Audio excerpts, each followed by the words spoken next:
Panama Canal. Just think about that for a moment. It's this jaw-dropping symbol of human power, right? Slicing a continent in two to connect the world's great oceans. It's the ultimate story of ingenuity. But here's the question we're going to wrestle with today.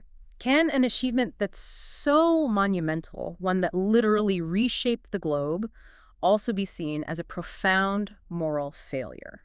That is the central tension, I think, in David McCullough's epic history, The Path Between the Seas. It came out in 1977, and it's really the definitive story of the canal, from the French trying and failing in the 1870s all the way to the U.S. finally pushing it through in 1914. And McCullough's main argument, the story he tells so powerfully, is that the canal was this incredible convergence of engineering, genius, political ambition, and just sheer human will. It was a dream fulfilled. But we believe that some books, even masterpieces, must be challenged. So you're applying a specific critical lens here. We are. This critique uses a step-by-step critical thinking framework that maps claims to evidence. We also apply an intellectual framework from the works of Mortimer J. Adler. And that's not all. No. We then use the Golden Rule and even the U.S. preamble to look for ethical asymmetries. And from all that, we can build a balanced, logical conclusion. And just so you know, you are experiencing a unique two-host AI conversation powered by Notebook LM, designed for this kind of deeper, more dynamic book critique. So let's get into it. I think we have to start with the time the book was written, the 1970s. It's post-Vietnam, post-Watergate. A time of national soul-searching. Absolutely. But even so, the book's perspective is still very much U.S. and European. It focuses on the big decisions made by the powerful men in charge, which was, well, pretty standard for histories written back then. It's that great man theory of history, isn't it? Told from the top down. Let's start with what McCullough establishes as fact, beginning with that epic French failure. Well, McCullough spends a lot of time on Ferdinand de Lesseps, the hero of the Suez Canal. He argues the French failure came down to three things. First, just pure technological overreach. Meaning what, exactly? De Lesseps was obsessed, and I mean obsessed, with digging a sea-level canal. No locks, no lakes. Just a straight, beautiful ditch connecting the oceans. He saw it as more elegant. Exactly, an elegant monument.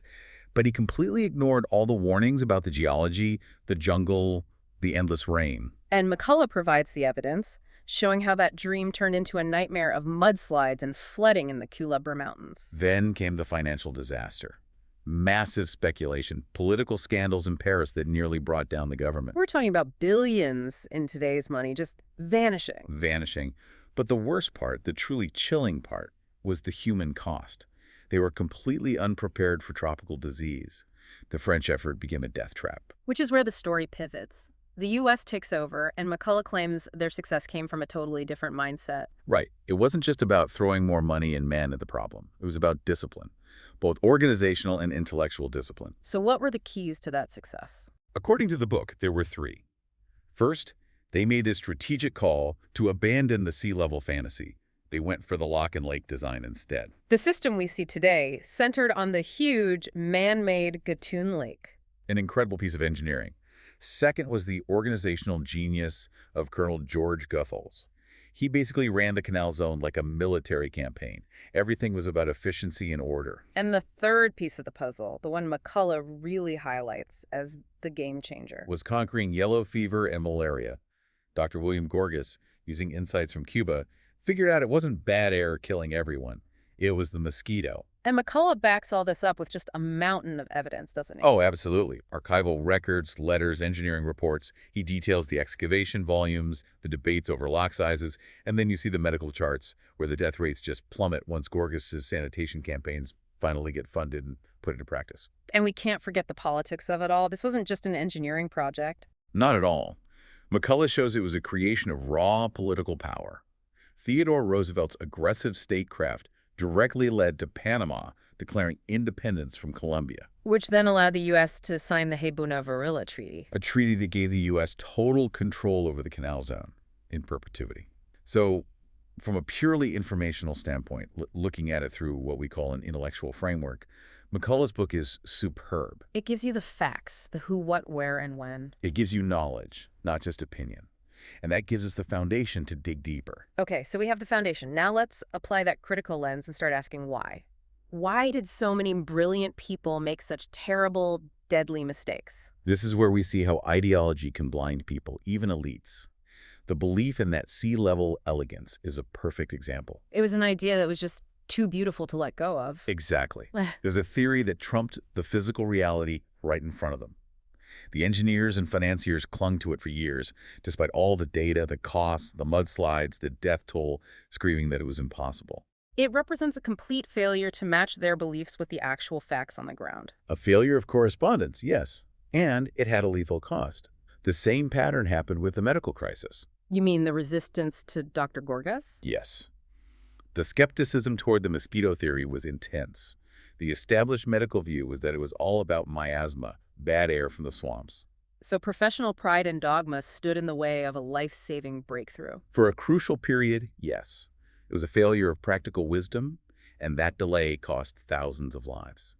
It's a sobering reminder of how hard it can be to accept a new truth. These are the kinds of reflections we really try to inspire. In fact, this type of critical analysis mapping, claims to evidence, looking at these intellectual blind spots, is exactly what we do on our YouTube channel, Mindful Moments. We offer analysis, summaries, and deep explorations like this one, all designed to encourage reflection and rational thought. Let's shift now to the moral center of this critique, the human cost, and who really paid it. McCullough's story focuses on the great men. De Lesseps, Roosevelt, Goethals. Right, but the actual physical cost was carried by tens of thousands of laborers who are, for the most part, on the margins of the story. And that's a structural limitation of many histories from that era. The focus is on the decision makers, not the people carrying out the decisions. McCullough certainly doesn't ignore their suffering, but the story isn't told from their perspective. And their story is just devastating. We're talking about thousands upon thousands of workers, most of them West Indians, from places like Barbados and Jamaica. They did the hardest, most dangerous work. Digging the Culebra Cut in that incredible heat with the constant threat of landslides and dynamite accidents. And they were the ones who suffered most from disease. But it wasn't just bad luck. The inequality was built directly into the system. It was institutionalized. You're talking about the gold roll and the silver roll. Explain that because it's so important. It was the formal pay system. The skilled workers, who were almost all white Americans and Europeans, were on the gold roll. They got paid in U.S. gold, had better housing, good food, paid sick leave. And everyone else. The tens of thousands of Black and Latin American laborers doing the unskilled work were on the silver roll. They got lower wages, often in local currency, and lived in crowded substandard barracks where disease could spread like wildfire. The system literally encoded racial and class hierarchy. It did. And it guaranteed that the people bearing the highest physical risk were given the least protection and the lowest reward. This is where a framework like the Golden Rule becomes really powerful. You have to ask, would the project's beneficiaries have agreed to these terms if they were the ones digging the ditch? And the answer is clearly no. The reciprocity just isn't there. The people who gained the most, geostrategically and financially, were completely insulated from the risks borne by the laborers. The sacrifice was incredibly asymmetric. To be fair, McCullough gives you the details to see this. He describes the conditions and the pay scales. He does. He provides the evidence. An ethically minded reader can see that asymmetry clearly. Our framework just makes that analysis explicit. We can also look at it through the lens of the U.S. preamble's civic goals. Did the canal provide for the common defense? Unquestionably. It was a massive win for U.S. naval power and commercial security. It cemented America's role as a two-ocean power. But what about promoting the general welfare and establishing justice? There, it gets much more complicated. The benefits were not shared equally. Major world powers gained a lot. Panamanian sovereignty was deeply compromised for decades. And the workers who built it were locked into a system of institutionalized disadvantage. So it's a perfect example of how technological progress and moral progress don't always move hand in hand. That's the core finding. The project advanced one nation's power, but the methods used, the imposed treaty, the racialized labor system, undercut the principles of equality and justice for many of the people involved. Okay, let's pull all this together into a final, balanced conclusion about the book itself. We have to start by saying again, McCullough's achievement as a historian is immense. The book's narrative power is just incredible. He makes you feel the humidity and hear the steam shovels. And the research is just exhaustive. It's still seen as the definitive, single-volume history of the canal's construction. The way he weaves together the engineering, the medicine, the finance, and the politics is masterful. It provides true understanding of how all those pieces fit together. But as our critique shows, there are limitations, especially for a modern reader. The top-down, elite-driven perspective is a big one. Right.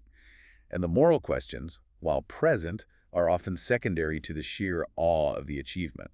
The coercion and the inequality are detailed, but not interrogated with the same intensity as, say, the engineering debates. It prioritizes the triumph over the cost. In some ways, yes. The book leaves you amazed at what was built, but it requires you, the reader, to apply your own ethical framework to truly grapple with how it was built. So the final verdict. The Path Between the Seas provides absolutely exemplary knowledge. It gives you all the raw material you need to understand the Panama Canal's construction.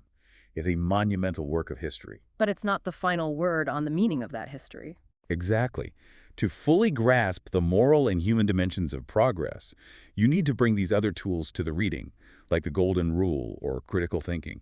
The book provides the what and the how, but it leaves the ultimate judgment, the question of triumph for whom, up to you. Which leaves us with a final thought.